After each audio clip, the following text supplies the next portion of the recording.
எல்லோருக்கும் வணக்கம். இன்றைக்கி நாம் பார்க்க போகிற பதிவு வந்து உணர்ச்சி நுண்ணறிவு, எமோஷனல் இன்டெலிஜென்ஸ். ஸோ நான் இதை வந்து ஃபுல்லாக இதை வந்து முழுக்க வந்து நான் தமிழ்லே சொல்ல போகிறேன். முடிஞ்ச வரைக்கும் ஆங்கிலம் கலக்காமல் சுத்த தமிழை சொல்ல போகிறேன். ஸோ இப்போ நம்ம மனிதர்கள்னு எடுத்துட்டால் வந்து 2 வகையாக பிரிக்கலாம் அவங்க நடந்துக்கிறத வச்சு.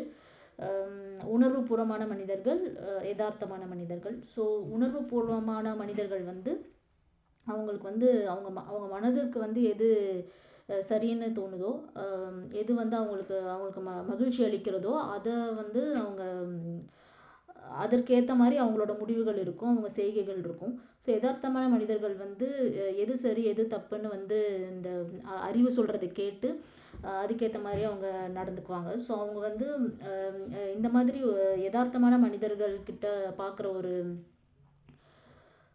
ட்ராபேக்குக்கு தமிழ் என்ன? யதார்த்தமான மனிதர்கள் கிட்ட பார்க்குற தெரியல. ஓகே, தெரிஞ்சுக்கிறேன்.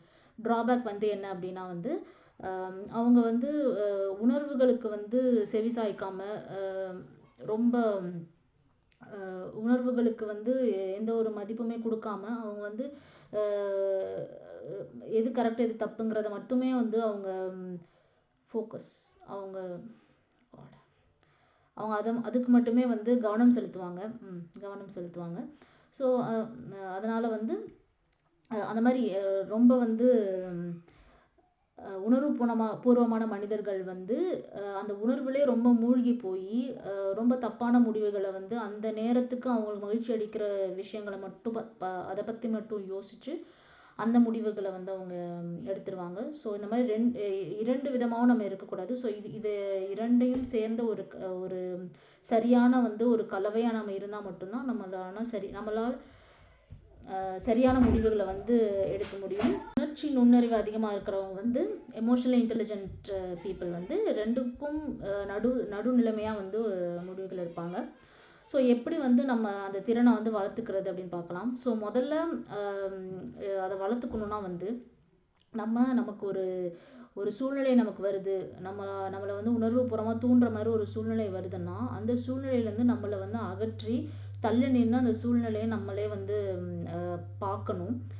இப்போ ஒரு 2 நபர்களுக்குள்ளே நடக்கிற ஒரு ஒரு உணர்வு பரிமாற்றத்தை நம்ம எப்படி வந்து தள்ளி இருந்து நம்ம பார்ப்போமோ, அவங்க ஒருத்தர் இன்னொருத்தர் மேலே கோவப்படுறதையோ இல்லை ஒருத்தர் இன்னொருத்தர் மேலே அன்பு காட்டுறதையோ நம்ம அது 2 வேறு நபர்களுக்குள்ளே நடக்கிற ஒரு விஷயம் அப்படின்னு நம்ம எப்படி தள்ளி நின்று பார்ப்போமோ அதே மாதிரி நமக்கு நடக்கிற விஷயங்களை நம்மளே வந்து இது நமக்கு நடக்குது அப்படின்னு சொல்லிட்டு அதை தள்ளி இருந்து பார்க்கணும்.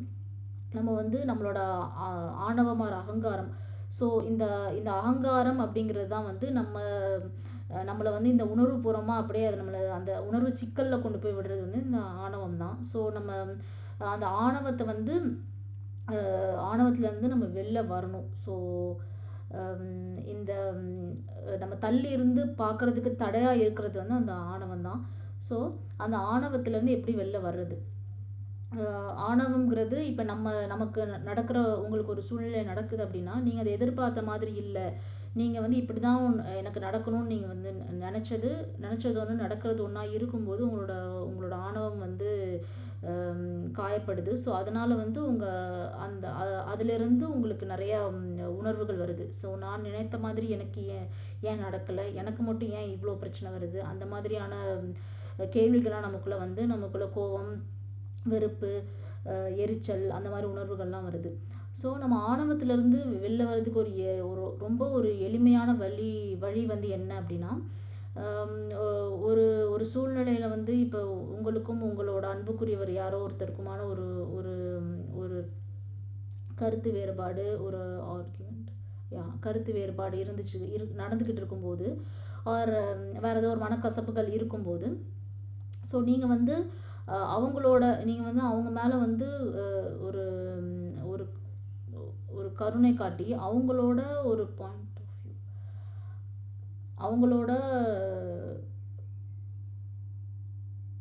அவங்களோட நிலையிலிருந்து நீங்கள் வந்து யோசித்து பார்க்கணும்.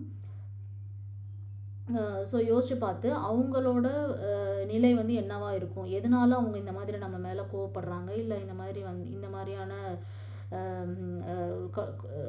கடும் சொற்களை வந்து எதுக்கு நம்ம மேலே வந்து அவங்க உபயோகிக்கிறாங்க.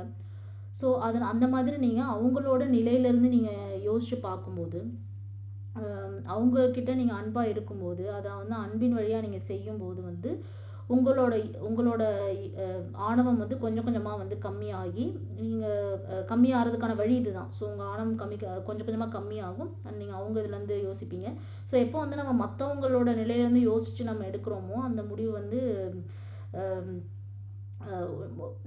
மோஸ்ட் ஆஃப் பல வேளைகளில் அது வந்து சரியான முடிவாக தான் இருக்கும். ஸோ வந்து அப்படியும் நீங்கள் அந்த மாதிரி நீங்கள் முயற்சி செய்கிறீங்க, ஆனாலும் வந்து நீங்கள் வந்து வர முடியல, உங்களால் வந்து அவங்க மேலே அன்பு காட்டி அவங்களோட நிலையிலேருந்து பார்க்க முடியல அப்படின்னாலும், நீங்கள் அந்த நேரம் வந்து அந்த ஒரு ஒரு ஒரு பயங்கரமான ஒரு உணர்வு நிலையில் இருக்கும்போது நீங்கள் எந்த ஒரு முடிவுமே எடுக்கக்கூடாது. நீங்கள் வந்து உங்களை தனிமைப்படுத்திட்டு நீங்கள் அமைதியானதுக்கப்புறம் அந்த அமைதியான நிலையில் வந்து நீங்கள் முடிவு எடுக்கணும். ஸோ நீங்கள் அந்த அந்த உணர்வு நிலை வந்து ரொம்ப மகிழ்ச்சியான ஒரு உணர்வு நிலையாக இருந்தாலுமே வந்து அந்த முடிவு வந்து கண்டிப்பாக அது சரியானதாக இருக்காது. நம்ம எப்போவுமே அமைதியான நிலையில் எடுக்கிற முடிவுகள் மட்டும்தான் சரியானதாக இருக்கும். அடுத்த விஷயம் வந்து என்னென்னா வந்து நீங்கள் வந்து நிகழ்காலத்தில் இருக்கிறது. எப்போவுமே நமக்கு ஏதாவது ஒரு கடினமான சூழ்நிலைகள் அமையும் போது வந்து நம்ம வந்து கடந்த காலத்தை பற்றியும் அடுத்து என்ன நடக்குமோங்கிற வருங்காலத்தை பற்றியுமே யோசிச்சுட்டே வந்து நம்ம அந்த அந்த சூழ்நிலையை வந்து நம்ம சரியாக கையாள தவறிடுறோம். ஸோ அதனால் வந்து நம்ம என்ன பண்ணணும்னா வந்து முடிஞ்சு போன விஷயங்களை பற்றி, ஸோ இதுக்கு முன்னாடி வந்து இந்த மாதிரியான சூழ்நிலைகள் வந்தது அண்ட் அதனால் நமக்கு இப்போயுமே வந்து அதே மாதிரி தான் நடக்கும். ஸோ ஒரு மனிதர் வந்து இப்படி தான் நம்மக்கிட்ட வந்து நடந்துக்குவார், இல்லை இது மாதிரி தான் நடக்கும் அப்படிங்கிற மாதிரியான அந்த சிக்கலுக்குள்ளே போகாமல், இப்போ நீங்கள் வந்து ரொம்ப ஒரு கடினமான ஒரு சூழ்நிலையில் இருக்கீங்க, உங்களுக்கு ஒரு விபத்து நடந்துருச்சு, நீங்கள் வந்து ப்ளீடிங் தமிழ் என்ன